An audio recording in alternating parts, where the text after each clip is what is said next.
बेटा सुरेश, इतने भी अत्याचार मत करो कि कल को आईने में तुम खुद से ही नजरें तक ना मिला पाओ। बचपन में तुम्हें ईमानदारी का पाठ पढ़ाया, क्या ये उसी का सिला है? इस उम्र में मैं तुम्हारी माँ को लेकर कहाँ जाऊँगा? हमारे लिए तो पूरी दुनिया तुम थे।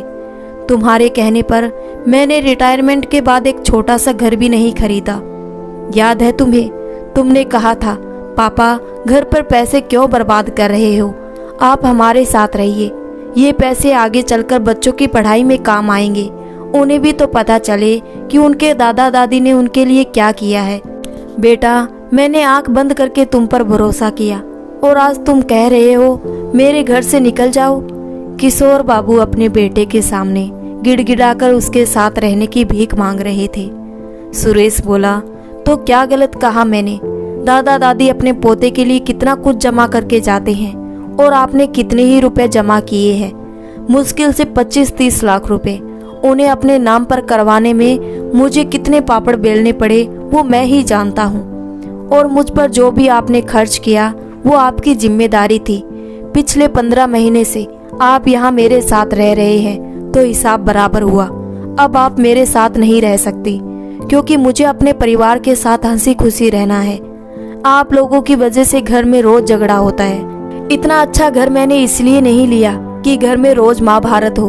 अपना सामान समेटिए, कुछ पैसे दे देता हूँ, ठिकाना ढूंढ लेना। आप ही तो कहते थे कि ढूंढने से भगवान भी मिल जाते हैं, तो ढूंढ लीजिए। फिर इस शहर में बहुत सारे वृद्धाश्रम वो झुग्गी झोपड़ियाँ हैं, आपको भी कुछ मिल ही जाएगा।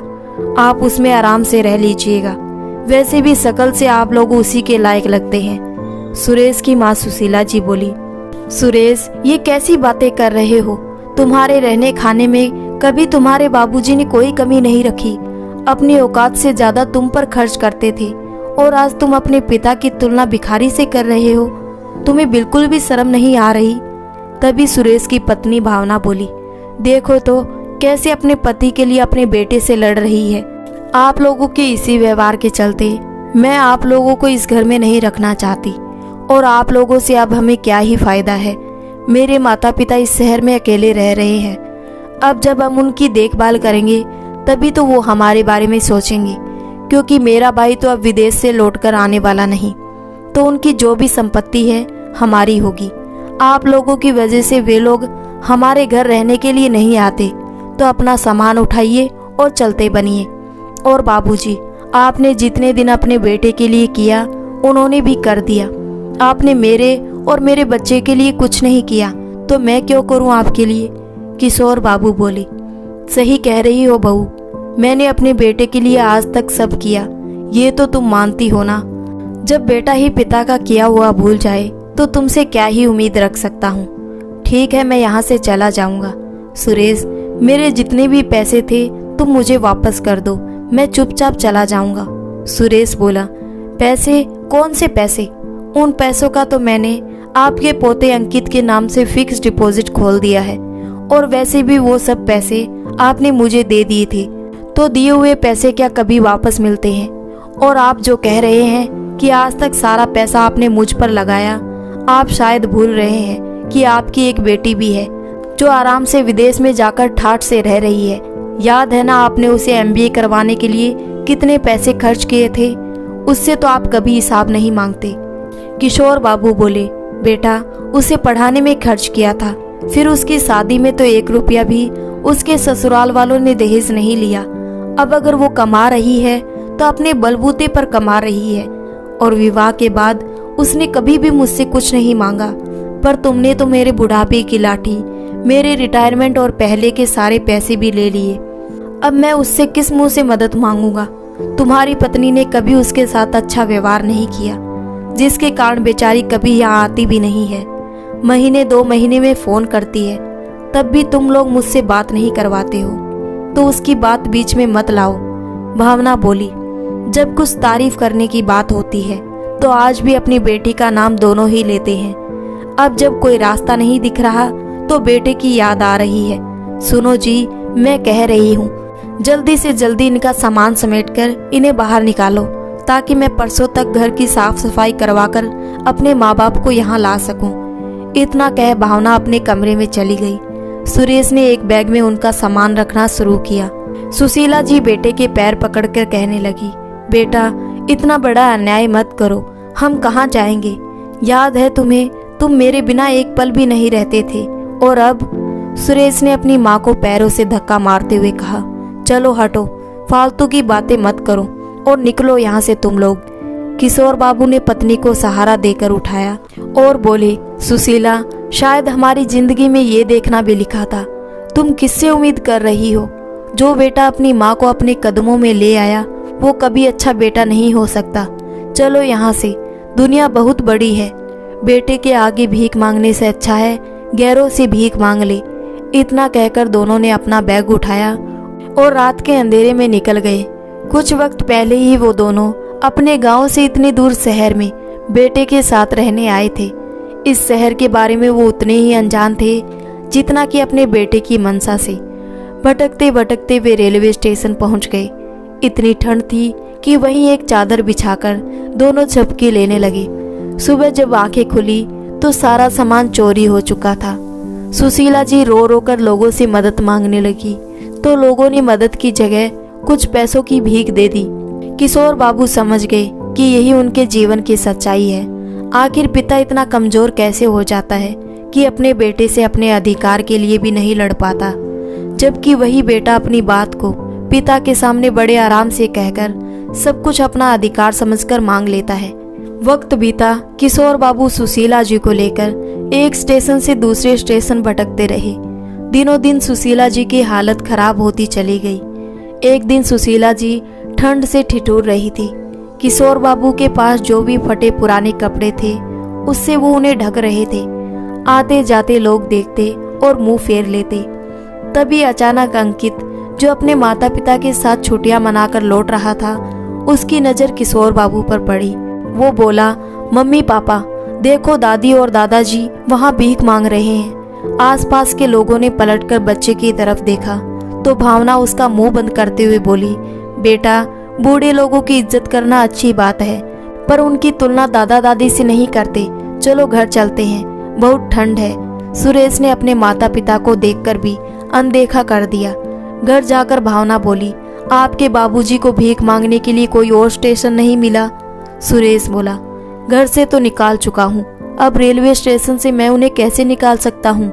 भावना बोली, अगली बार से हम हवाई जहाज से कहीं जाएंगे या फिर किसी और रेलवे स्टेशन से टिकट करवाना। मैं दोबारा हंसी का पात्र नहीं बनना चाहती। उधर सुशीला जी की हालत बहुत खराब हो गई। भूखा पेट और ठंड के दिन, आखिर कमजोर शरीर किन किन चीजों से लड़ाई करेगा। सुशीला जी के शरीर के साथ साथ उनके मन ने भी हार मान ली और उन्होंने अंतिम सांस ली। किशोर बाबू बोले, सुशीला अच्छा किया जो तुम चली गई, आखिर तुम मेरा कितना साथ दोगी। बस मुझे दुख है तो इस बात का कि मैं तुम्हारे लिए कुछ नहीं कर पाया, पर अब शायद ईश्वर के घर में तुम्हें आराम मिले। बस तुम उनसे विनती करना कि मुझे भी जल्दी बुला ले। कुछ घंटे बाद सरकारी गाड़ी आई और सुशीला जी के शरीर को जैसे तैसे ले गई। किशोर बाबू की आंखों में आंसू के सिवा कुछ नहीं था। वक्त बीता, लोग भीख देते। किशोर बाबू उन पैसों से आसपास के भिखारियों को खाना खरीद कर देते और जो कोई कुछ खाने के लिए उन्हें देता तो उसे खाकर वो अपना पेट भरने लगे। अब वहाँ रेलवे स्टेशन पर उनका मन नहीं लग रहा था। हमेशा उन्हें सुशीला जी की याद आती थी। उन्होंने वो रेलवे स्टेशन छोड़ दिया और भटकते भटकते एयरपोर्ट के आसपास के रास्तों पर बैठने लगे। करीब 3 महीने बाद एक विदेशी पर्यटक किशोर बाबू से बात करने लगा और उनके बारे में जानने लगा। तो किशोर बाबू बोला, क्या लेकर आया था और क्या लेकर जाऊंगा। जिसके लिए सब कुछ गंवाया उसने हाथ में कटोरा थमाया। और किशोर बाबू उस विदेशी पर्यटक को बताने लगे कि कैसे उन्होंने अपने जीवन की सारी जमा पूंजी विश्वास करके अपने बेटे के हाथ में सौंप दी और उनके बेटे बहू ने कैसे उनके साथ छल किया। विदेशी पर्यटक किशोर बाबू का वीडियो बना रहा था। किशोर बाबू की आंखों में आंसू थे। वो कह रहे थे, मैं दुनिया के हर माँ बाप से अनुरोध करूंगा कि कभी जीते जी अपनी जमा पूंजी अपने बच्चों के नाम ना करें, चाहे बच्चे कितने भी अच्छे हो। लालच इतनी बुरी बला है कि कब अपनों को पराया कर दे कोई नहीं जानता। एक रोज भावना के पिता शर्मा जी, जो उसके साथ ही रहते थे, फोन पर कुछ देख रहे थे। अचानक किशोर बाबू का वीडियो देखकर वो हैरान हो गए और उन्होंने आवाज लगाई, भावना, ओ भावना, इधर आ। भावना के साथ सुरेश भी भागा भागा वहां आया। हाँ पापा, क्या हुआ, कुछ चाहिए क्या? शर्मा जी बोली, छी छी, तुम जैसी औलाद से अच्छा इंसान बे औलाद रहे। तुम इतने नीचे गिर जाओगे मैंने कभी नहीं सोचा था। तभी भावना की माँ वहां आई और उन्होंने पूछा, क्या हुआ? आप बेटी दामाद से ऐसे कैसे बात कर सकते हैं? शर्मा जी ने वीडियो दिखाई और बोली, देख लो, जिसने अपने सास ससुर के साथ ये सब किया हो वो अपने माँ बाप को छोड़ेगी? और दामाद जी आपको तो चुल्लू भर पानी में डूब मरना चाहिए। अरे अपने माँ बाप को भिखारी की तरह बाहर भटका रहे हो और हमें अपने घर में रख रहे हो। इसका मतलब है आपके मन में जरूर कुछ चालाकी चल रही है। भूल जाओ, मैं किशोर बाबू नहीं हूँ। मैंने पहले ही अपनी सारी संपत्ति अपने पोते के नाम कर दी है। भावना बोली, पापा आप ऐसा कैसे कर सकते हैं? आपकी संपत्ति में मेरा भी हिस्सा है, फिर आप सब कुछ अपने पोते को कैसे दे सकती हैं? अरे कम से कम अपने नाती के बारे में तो सोचते। और इतने महीनों से आप हमारे साथ रह रहे हैं, एक बार भी आपने चर्चा नहीं की। फालतू में हम अपने पैसे और समय आप पर खर्च कर रहे हैं। भावना की माँ ने एक जोर का थप्पड़ भावना को लगाया और बोली, तेरी हिम्मत कैसे हुई मेरे पति से ऐसी बात करने की? इसका मतलब है तुम दोनों लालच में हमें यहाँ लेकर आए थे। अरे जो अपने माता पिता के लिए कुछ नहीं कर सका वो अपने सास ससुर के लिए क्या करेगा? चलो जी, इस घर में रहकर हम पाप के भागीदार नहीं बनेंगे। जो बेटा अपने माँ बाप का ना हुआ वो हमारा क्या होगा? इतना कहकर उन दोनों ने अपना सामान समेटा और अपने घर चले गए।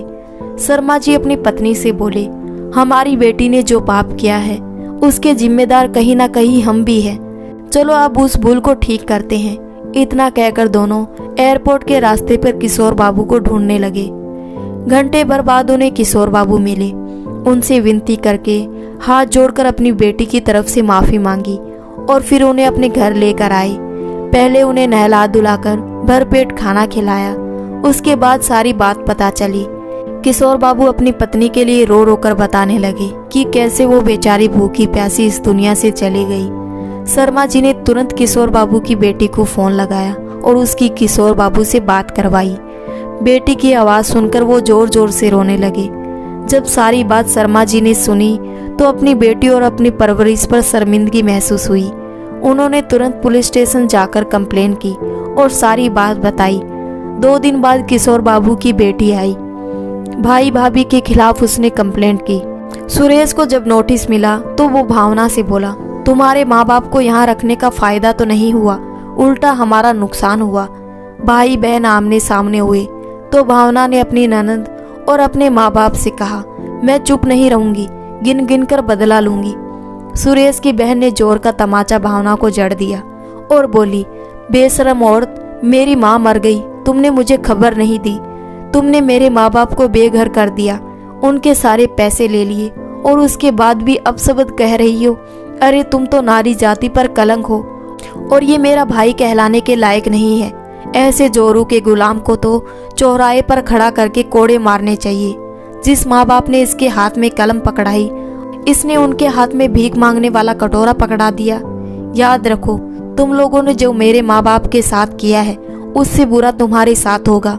बस ये देख लो कि तुम्हारे हाथ क्या आया है, ना माँ बाप की संपत्ति, ना तुम्हारे माँ बाप, ना मेरे माँ बाप का आशीर्वाद। तुम लोगों का हाथ खाली का खाली है। पुलिस ने सुरेश को जेल में डाला और खूब अच्छे से कुटाई की। सुरेश को अपने पिता के सारे पैसे लौटाने पड़े। एक दिन किशोर बाबू की बेटी उनसे बोली, पापा अब आप यहाँ नहीं रहेंगे, आप मेरे साथ चलिए। ये लोग मुझसे छुपाते रहे कि आप ठीक है, कभी भी आपसे बात नहीं करवाते थे। मैं उनके परिवार के मामले में दखल अंदाजी नहीं करना चाहती थी, शायद मेरी वही भूल थी। 2 दिन बाद आप मेरे साथ चलेंगे। किशोर बाबू की आंखों में अब संतोष था। उन्हें जो भी पैसे मिले उन्हें वृद्धाश्रम के नाम कर दिए।